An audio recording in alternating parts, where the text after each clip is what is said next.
Chapter 18, Section 1, and the big idea here is economic systems. And an economic system is the way in which a society organizes the production and consumption of goods and services. And how is that organized in our country? So a few terms that we're going to learn about today. Some are simple, some are technical. Number one, need. What is a need versus a want? Obviously, I'll be trying to define economics since we're jumping into that portion of the course.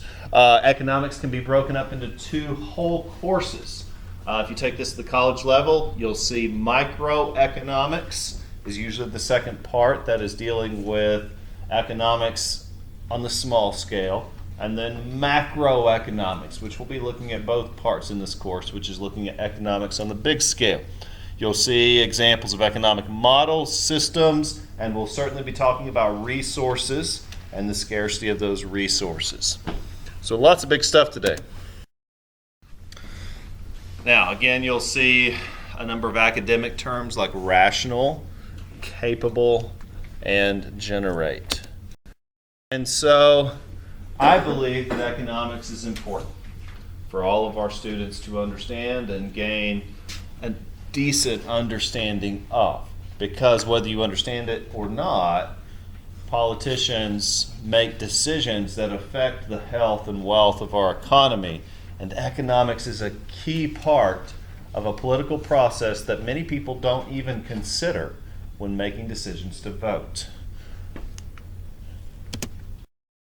So, what types of economic choices do we face as a society? So economics is the study of how we make decisions in a world in which resources are limited. As well, it is also the study of how things are made, how they are bought, sold, and then how they are used. We make economic choices every single day, such as needs versus wants. So what is a need? A need is a requirement for survival. This would be food, clothing, shelter. I got a statement from Chase Bank recently saying that our escrow account needed funds. An escrow account is a certain amount taken out of your mortgage each month that goes to taxes at the end of the year. We got a statement saying that we're going to have to pay a little more this year. It's non-negotiable. Has to be done. We owe an extra $1,000 on our house this year because of the escrow deficiency. That's $1,000 we don't get to keep. Boom. It went away. It's a need. We don't pay it, we lose our house. So it's got to be done. That's a need. A want was the video game I bought before the trip. I would have survived. I guess I could have read my book or listened to music, but I wanted to play this stupid game, so I bought it. Needs versus wants. So, needs, once more, are required. Wants are luxuries. A want is a thing I would like to have. You know, I would like to have that video game. I would like to go out west again this summer. I would like to have these things. They make my life more fun and enjoyable. But I have to make careful choices when I decide what I want versus what I need. Did I need to go out to eat last night? No, I guess I could have eaten something cheap at home, but I wanted to. I was tired and grumpy and it cheered me up. So again, balancing needs versus wants. So economics is the study of how individuals and nations make choices about ways to use these scarce resources. My wife and I make a finite amount of money. It is predictable. We get it at the end of each month. We then know exactly how much money we have and how much money we have to spend throughout the month. And so we make these economic choices. And the course of economics is the study of these decisions that are made throughout the world. And while we can look at it individually by thinking about our budgets, and we have activities and projects coming up about our budgets, but we can also think about it more broadly by studying how countries manage limited resources. It is also the study of how things are made, how they are bought, how they are sold, and then finally how they are used. In microeconomics, we might look at specialized bikes and the types of mountain bikes and road bikes they produce, how they make them, where they get their aluminum, where they get their rubber, where they get the expertise required to assemble the parts, and the R&D that goes into the new models. And then we look at how they're sold. We could contact Specialized Bikes in Hendersonville and see if they could send somebody over and talk about the process of selling said bikes. And then we talk about how they're used. And I can bring my bike in and I can show it to you, and we can take it apart and put it back together. I don't know. We can talk about how it's used. Again, all of those things are encompassed in the study of economics.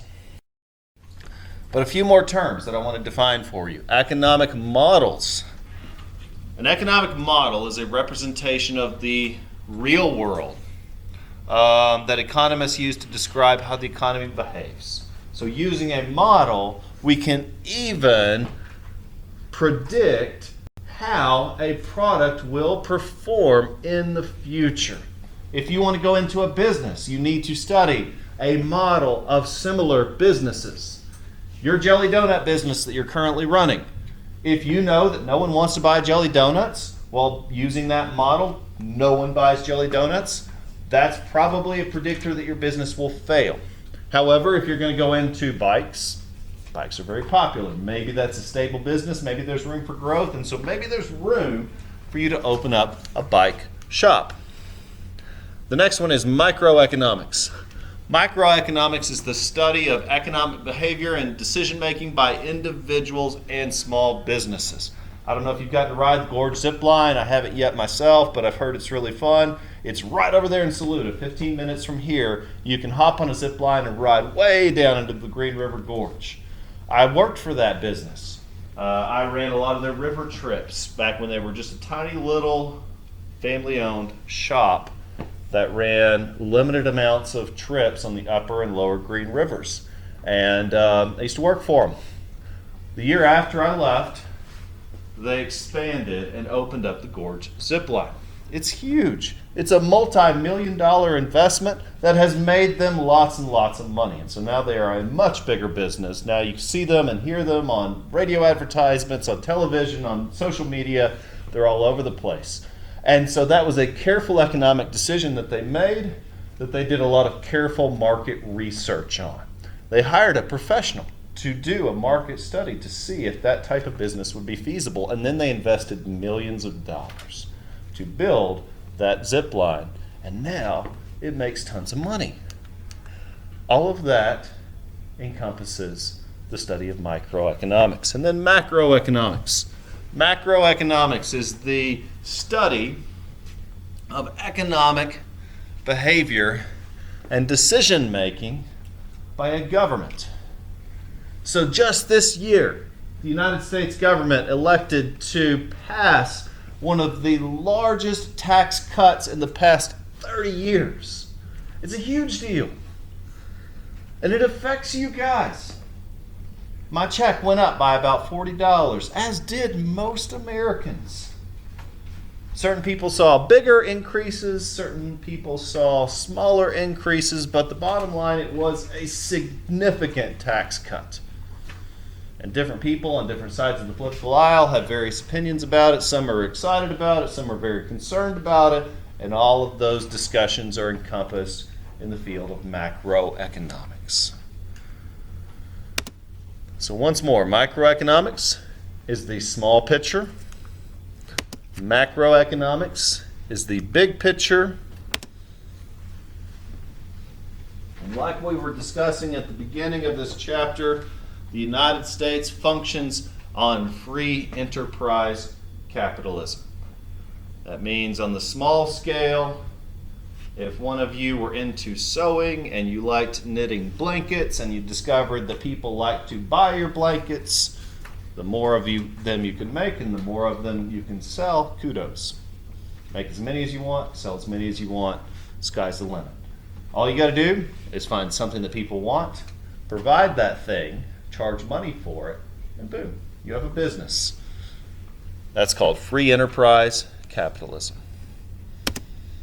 Well, as you think about economic choices with limited resources, we're really talking about the practical thing here. What is a need versus what is a want? What is something you have to have versus something you could live without but you would really like to have? Because ultimately we're dealing with the problem of scarcity, meaning scarcity of resources force us to make careful decisions with our money. So, since scarcity means not having enough resources to produce all the things we would like to have, meaning that it'd be nice to have all the things, it'd be nice to eat out at fancy restaurants every day, but it's not going to happen. It would be super nice to go on elaborate fancy vacations every weekend. I'd love to go skiing this weekend, but it's not happening. So I have to deal with a scarcity of resources. And what do I mean by resources? Well, let's define this formally. Resources mean the money, the people, and the materials available to accomplish goals. Ultimately, another word for resources is wealth.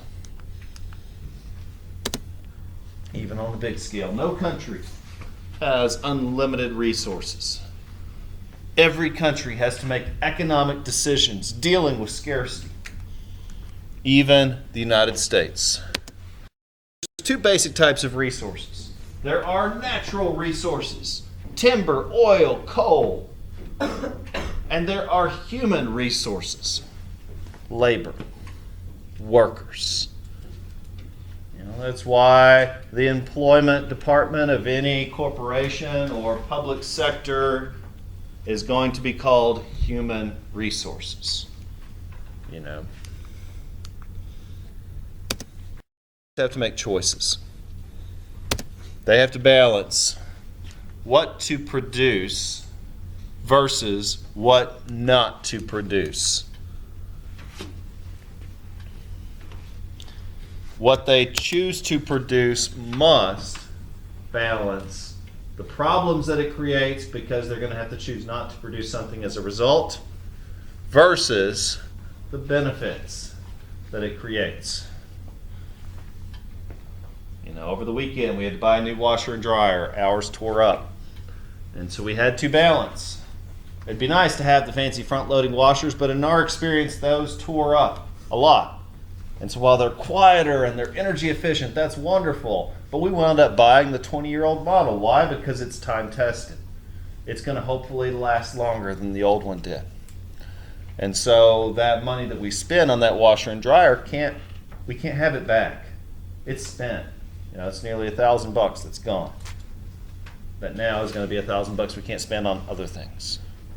And then finally, we have to think about, and as a country we have to think about, who are we producing these things for and how will they be distributed? So if you're going to open up a business, say a bike shop, you've got to think about who is going to patronize you, who is going to shop at your shop. And so where you locate will depend on to what degree you'll be successful. Okay. So resources are certainly limited. And so we have to choose often as a nation, should we provide weapons for defense or improve facilities for those who are sick? Eisenhower once said it best. He said, for every dollar that is spent on defense, that's a dollar that won't go to a hungry child.